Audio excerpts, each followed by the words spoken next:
ദൈവനാമത്തിന് മഹത്വമുണ്ടാകട്ടെ. നമ്മൾ ഇവിടെ വായിച്ചത് 2 രാജാക്കന്മാരുടെ പുസ്തകം 3-ാം അധ്യായം അതിൻ്റെ 17-ാമത്തെ വാക്യമാണ്. നിങ്ങൾ കാറ്റു കാണുകയില്ല, മഴയും കാണുകയില്ല, എന്നാൽ നിങ്ങളും നിങ്ങളുടെ ആടുമാടുകളും നിങ്ങളുടെ മൃഗവാഹനങ്ങളും കുടിക്കത്തക്കവണ്ണം ഈ താഴ്വര വെള്ളം കൊണ്ട് നിറയും.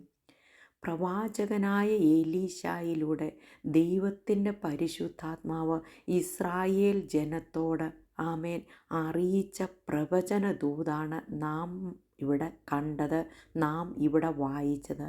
ഒരു വലിയ പ്രതിസന്ധിയുടെ നടുവിലായിരിക്കുന്ന ഒരു കൂട്ടം ഇസ്രായേൽ ജനവും 3 രാജാക്കന്മാരും അവരുടെ സൈന്യങ്ങളും. ഈ പറഞ്ഞിരിക്കുന്ന ഭാഗത്തിൻ്റെ ചരിത്ര പശ്ചാത്തലം അറിയണമെങ്കിൽ ആ 3-ാം അധ്യായം 1 മുതലുള്ള വാക്യങ്ങൾ നാം വായിക്കണം.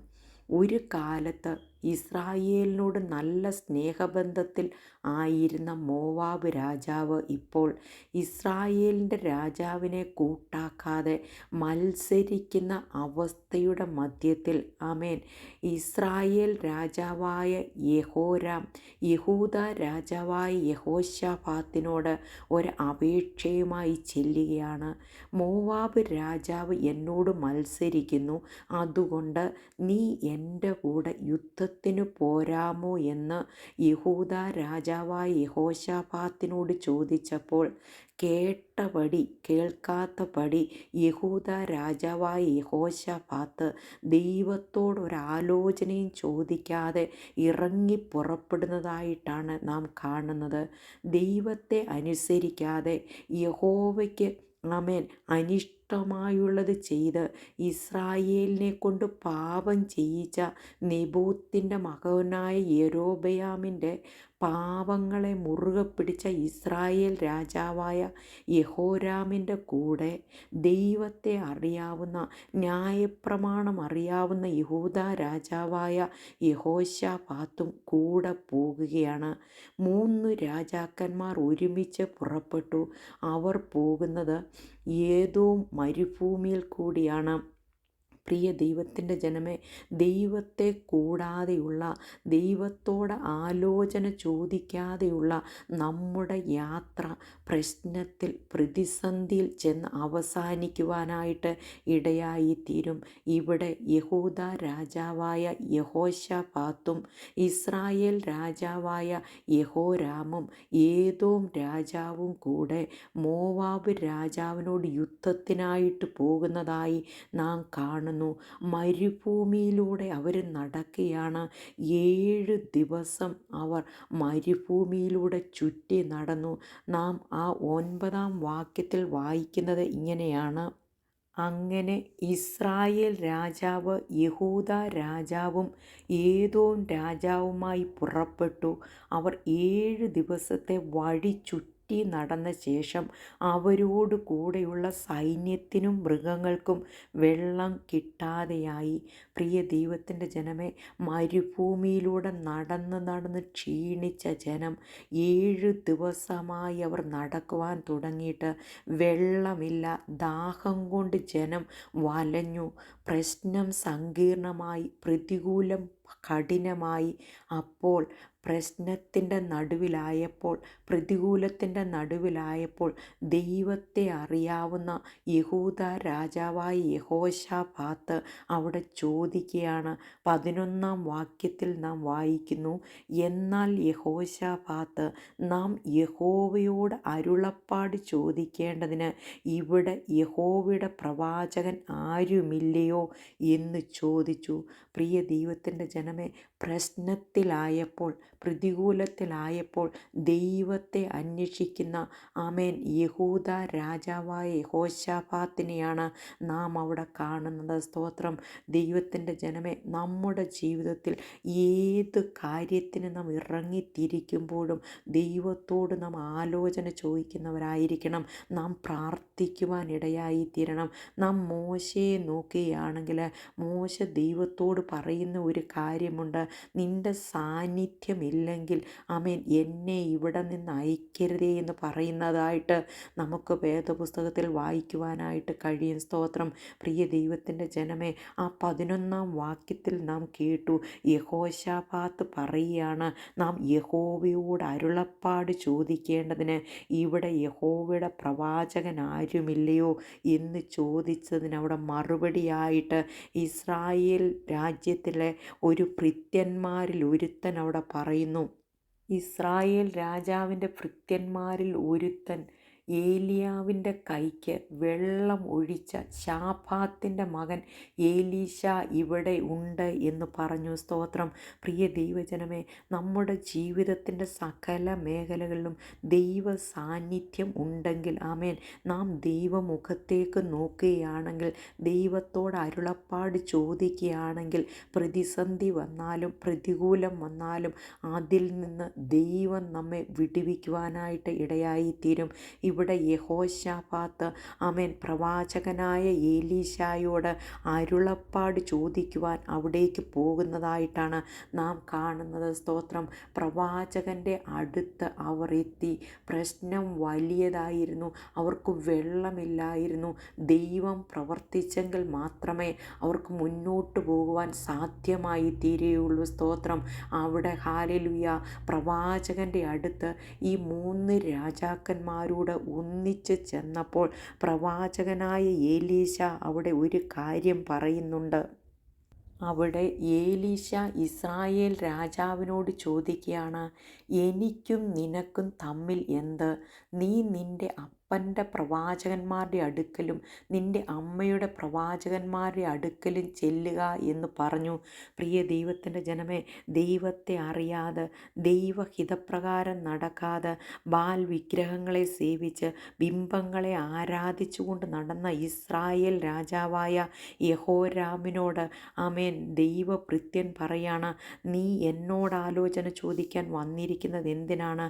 നിൻ്റെ അപ്പൻ്റെ ദേവന്മാരുടെ അടുക്കൽ, നിൻ്റെ അപ്പൻ്റെ പ്രവാചകന്മാരുടെ അടുക്കൽ നീ ചെന്ന് അവരോട് ആലോചന ചോദിക്കുക എന്ന് പറയുകയാണ്. പ്രിയ ദൈവത്തിൻ്റെ ജനമേ, ദൈവത്തോട് നാം കൂടെ നടക്കുകയാണെങ്കിൽ, ദൈവഹിതപ്രകാരമാണ് നാം ആലോചന ചോദിക്കുന്നതെങ്കിൽ ദൈവത്തിൻ്റെ പ്രവൃത്തി വെളിപ്പെടുവാൻ ഇടയായിത്തീരും. അവിടെ പ്രവാചകൻ പറയുന്നു, യഹൂദ രാജാവായ യഹോശാഫാത്തിൻ്റെ മുഖം ഞാൻ ആദരിച്ചില്ല എങ്കിൽ ഞാൻ നിന്നെ നോക്കുകയോ കടാക്ഷിക്കുകയോ ഇല്ലായിരുന്നു. സ്തോത്രം. പ്രിയ ദൈവത്തിൻ്റെ ജനമേ, പ്രവാചകനിലൂടെ ആമേൻ ദൈവത്തിൻ്റെ പരിശുദ്ധാത്മാവ് ആമേൻ അവിടെ സംസാരിക്കുവാനായിട്ട് ഇടയായി തീർന്നു. അതാണ് നാം കേട്ടത്. സ്തോത്രം. ആ 16 മുതൽ 18 വരെയുള്ള വാക്യങ്ങളിൽ ഹല്ലേലൂയ, ദൈവത്തിൻ്റെ പരിശുദ്ധാത്മാവ് പ്രവാചകനായ ഏലീശായിലൂടെ വലഞ്ഞ് നടന്ന ആ ജനത്തോട്, പ്രതിസന്ധിയിലായ ജനത്തോട് പറയാണ്. സ്തോത്രം. 16-ാം വാക്യം നാം വായിക്കുന്നു, അവൻ പറഞ്ഞത് എന്തെന്നാൽ, യഹോവ ഇപ്രകാരം അരുളി ചെയ്യുന്നു, ഈ താഴ്വരയിൽ അനേകം കുഴികൾ വെട്ടുവേൻ. സ്തോത്രം. പ്രിയ ദൈവത്തിൻ്റെ ജനമേ, തളർന്ന് ക്ഷീണിച്ച് ദാഹം കൊണ്ട് വലഞ്ഞ് നടക്കുവാൻ ശക്തിയില്ലാതെ നിൽക്കുന്ന ഒരു കൂട്ടം ജനത്തോട് പ്രവാചകൻ പറയാണ്, ദൈവത്തിൻ്റെ പരിശുദ്ധാത്മാവ് പറയാണ്, ഈ താഴ്വരയിൽ നിങ്ങൾ അനേകം കുഴികൾ വെട്ടുവേൻ. സ്തോത്രം. ആമേൻ. ഏത് അവസ്ഥയായിരുന്നാലും സ്തോത്രം, ദൈവത്തിൻ്റെ പരിശുദ്ധാത്മാവ് നമ്മോട് എന്തു പറയുന്നുവോ അതിന് നാം വില കൊടുക്കുവാൻ തയ്യാറായാൽ, ആമേൻ, ദൈവത്തിൻ്റെ വാക്കിന് നാം മുമ്പോട്ട് യാത്ര ചെയ്യുവാൻ തയ്യാറായാൽ, കുഴി വെട്ടുവാൻ തയ്യാറായാൽ, സ്തോത്രം. പ്രിയ ദൈവത്തിൻ്റെ ജനമേ, താഴ്വര വെള്ളമില്ലാത്തതാണ്, മരുഭൂമിയുടെ അവസ്ഥയാണ്, കുഴി വെട്ടുവാൻ പാടാണ്, ശക്തി പ്രയോഗിക്കേണ്ടി വരും, ക്ഷീണമുണ്ടെന്ന് പറഞ്ഞ് ഇരിക്കുവാൻ തയ്യാറായാൽ അവിടെ ദൈവപ്രവൃത്തി നമുക്ക് കാണാൻ പറ്റത്തില്ല. എന്നാൽ ദൈവം പറഞ്ഞ വാക്കിന് ആമേൻ, ഈ താഴ്വരയിൽ അനേകം കുഴികൾ നിങ്ങൾ വെട്ടുവീനെന്ന് പറഞ്ഞപ്പോൾ അത് ഹല്ലേലൂയ അതുപോലെ ചെയ്യുവാൻ തയ്യാറായപ്പോൾ ദൈവപ്രവൃത്തി അവിടെ കാണുവാനായിട്ട് ഇടയായി തീർന്നു. സ്തോത്രം. പ്രിയ ദൈവത്തിൻ്റെ ജനമേ, മുന്നോട്ട് പോകുവാൻ നമ്മോട് ദൈവം പറഞ്ഞാൽ സ്തോത്രം, കുഴി വെട്ടുവാൻ പറഞ്ഞാൽ നാം തയ്യാറാകണം. സ്തോത്രം. നാം വെട്ടുന്ന കുഴി എത്രമാത്രം ആഴത്തിലാണോ, എത്രമാത്രം വിശ്വാസം നമ്മളിലുണ്ടോ, എത്രമാത്രം ആത്മാർത്ഥതയോടെ നാം ചെയ്യുന്നത് എങ്കിൽ ആമേൻ, ആ കുഴി മുഴുവൻ സ്തോത്രം നിറച്ചു തരുവാൻ ദൈവത്തിൻ്റെ പരിശുദ്ധാത്മാവ് നമുക്ക് വേണ്ടി പ്രവർത്തിക്കും. സ്തോത്രം. പ്രിയ ദൈവത്തിൻ്റെ ജനമേ, ഹാലേലുയ. ഇവിടെ പറയുന്നു, നിങ്ങൾ കാറ്റ് കാണുകയില്ല, മഴ കാണുകയില്ല. സ്തോത്രം. അനുകൂലമായ യാതൊരു സാഹചര്യങ്ങളുമില്ല. മരുഭൂമിയുടെ അവസ്ഥയാണ്. കാറ്റില്ല, മഴയുടെ ഒരനക്കവുമില്ല. എന്നാൽ ദൈവമുഖത്തേക്ക് നോക്കി ദൈവത്തിൻ്റെ വാക്കിൽ വിശ്വസിച്ച് ദൈവം പ്രവർത്തിക്കും എന്ന വിശ്വാസത്തോടെ നാം കുഴി വെട്ടുവാൻ തയ്യാറായാൽ ആമേൻ, ദൈവത്തിൻ്റെ പ്രവൃത്തി വെളിപ്പെടും. സ്തോത്രം.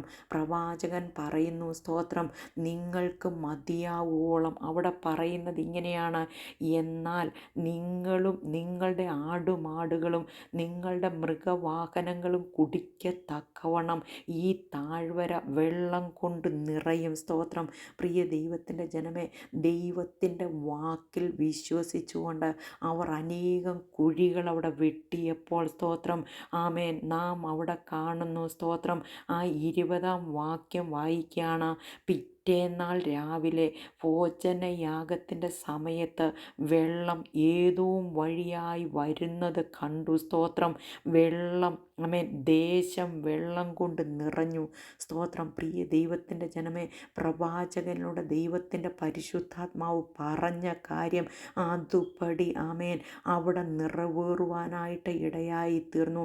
ദൈവത്തിൻ്റെ പ്രവൃത്തി അവർ കാണുവാനായിട്ട് ഇടയായി തീർന്നു. ദൈവം അവിടെ പ്രവർത്തിച്ചു. സ്തോത്രം.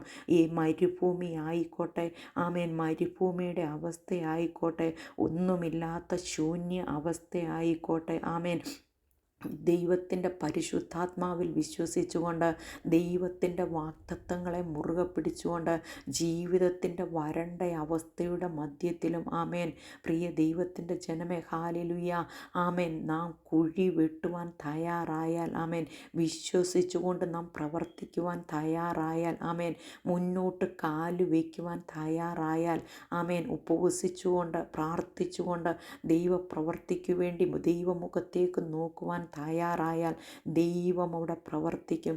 ദൈവത്തിൻ്റെ ഹാലിലെ വിടുതൽ നാം കാണുവാനായിട്ട് ഇടയായിത്തീരും. നാം യെശയ്യാ പ്രവചനം വായിക്കുമ്പോൾ 43-ാം അധ്യായം അതിൻ്റെ 19-20 വാക്യങ്ങളിൽ നാം ഇപ്രകാരം വായിക്കുന്നു. മുമ്പുള്ളവയെ നിങ്ങൾ ഓർക്കേണ്ട, പണ്ടുള്ളവയെ നിരൂപിക്കുകയും വേണ്ട. ഇതാ ഞാൻ പുതിയതൊന്ന് ചെയ്യുന്നു, അത് ഇപ്പോൾ ഉത്ഭവിക്കും. നിങ്ങൾ അത് അറിയുന്നില്ലയോ? അതേ, ഞാൻ മരുഭൂമിയിൽ ഒരു വഴിയും നിർജ്ജന പ്രദേശത്ത് നദികളും ഉണ്ടാക്കും. സ്തോത്രം. പ്രിയ ദൈവത്തിൻ്റെ ജനമേ, നിർജ്ജന പ്രദേശമാണ്, മരുഭൂമിയാണ്. 7 ദിവസമായി വെള്ളം കിട്ടാതെ ദാഹം കൊണ്ട് വലയുന്ന അവസ്ഥയാണ്. എന്നാൽ അതിൻ്റെ മധ്യത്തിൽ ദൈവത്തിൻ്റെ പ്രവാചകൻ പറഞ്ഞ വാക്ക്, ആമേൻ, അവർ വിശ്വസിച്ചുകൊണ്ട് അത് ഏറ്റെടുത്തുകൊണ്ട് അവർ കുഴി വെട്ടുവാൻ തയ്യാറായപ്പോൾ പിറ്റേ ദിവസം പ്രഭാതയാമത്തിൽ ദൈവത്തിൻ്റെ പ്രവൃത്തി അവരുടെ കണ്ണുകൊണ്ട് അവർ കണ്ടു. സ്തോത്രം. ആമേൻ. ഏതോ വഴിയായി വെള്ളം വരുന്നത് അവർ കണ്ടു. ഏതോ, ആമേൻ, അവർ മഴ കണ്ടില്ല, എന്നാൽ ആമേൻ, അവരുടെ കണ്ണിന് മറഞ്ഞിരുന്ന സ്ഥാനത്ത് മഴ പെയ്യിച്ച് സ്തോത്രം, ആ കുന്നുകളിലൂടെ, ആ മരുഭൂമിയിലൂടെ അവർ വെള്ളം ഒഴുകി വരുന്നത് കണ്ടു. പ്രിയ ദൈവത്തിൻ്റെ ജനമേ, അവർ വെട്ടിയ കുഴി മുഴുവൻ അവിടെ നിറഞ്ഞു. ദൈവത്തിൻ്റെ പ്രവൃത്തി അവിടെ വെളിപ്പെട്ടു. അത് പോരാഞ്ഞിട്ട് കർത്താവ് മോവാബ്യ രാജാവിനെയും അവൻ്റെ ജനത്തെയും ഇസ്രായേൽ മക്കൾക്ക് കീഴടക്കി. ആമേൻ, ആമേൻ. ഇസ്രായേൽ ജനം അവരെ തോൽപ്പിക്കുവാൻ ഇടയായി തീർന്നു. അതുകൊണ്ട് പ്രിയ ദൈവത്തിൻ്റെ ജനമേ, ദൈവത്തിൻ്റെ വാക്കിൽ നാം വിശ്വസിക്കണം. ദൈവത്തിൻ്റെ വാഗ്ദത്തങ്ങളെ നാം മുറുകെ പിടിക്കണം. നമുക്ക് അനുകൂലമായ സാഹചര്യം ആയിരിക്കുകയില്ല, പ്രതിസന്ധികൾ ഉണ്ടായേക്കാം. എന്നാൽ അതിൻ്റെ മധ്യത്തിൽ ഉപവസിച്ചുകൊണ്ട് പ്രാർത്ഥിച്ചുകൊണ്ട് വിശ്വാസത്തോടെ മുന്നോട്ട് കാലെടുത്ത് വയ്ക്കുവാൻ തയ്യാറായാൽ ദൈവം നമുക്ക് വേണ്ടി അത്ഭുതം ചെയ്യും. ദൈവം പ്രവർത്തിക്കും. ദൈവം വാഗ്ദത്തങ്ങളിൽ വിശ്വസ്തനാണ്. അവൻ വാക്കു പറഞ്ഞിട്ട് മാറാത്ത ദൈവമാണ്. അതുകൊണ്ട് ആ കർത്താവിൽ നമുക്ക് വിശ്വസിക്കാം.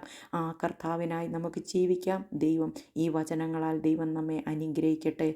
നമുക്കൊരു വാക്ക് പ്രാർത്ഥിക്കാം. പരിശുദ്ധ ദൈവമേ, സ്വർഗീയനായ നല്ല പിതാവേ, അടിയങ്ങളെ കേൾപ്പിച്ച അനുഗ്രഹിക്കപ്പെട്ട വചനത്തിനായി സ്തോത്രം. കർത്താവിൽ വിശ്വസിച്ചുകൊണ്ട് മുന്നോട്ട് ജീവിപ്പാൻ ദൈവം ഞങ്ങളെ സഹായിക്കണമേ. വചനം കേൾക്കുന്ന മക്കളെ അവിടുന്ന് അനുഗ്രഹിക്കണം. പ്രാർത്ഥനയും യാചനയും കേട്ടതിനാൽ സ്തോത്രം. സകല യേശു അപ്പച്ചൻ്റെ ധന്യമുള്ള നാമത്തിൽ തന്നെ. Amen. God bless you all.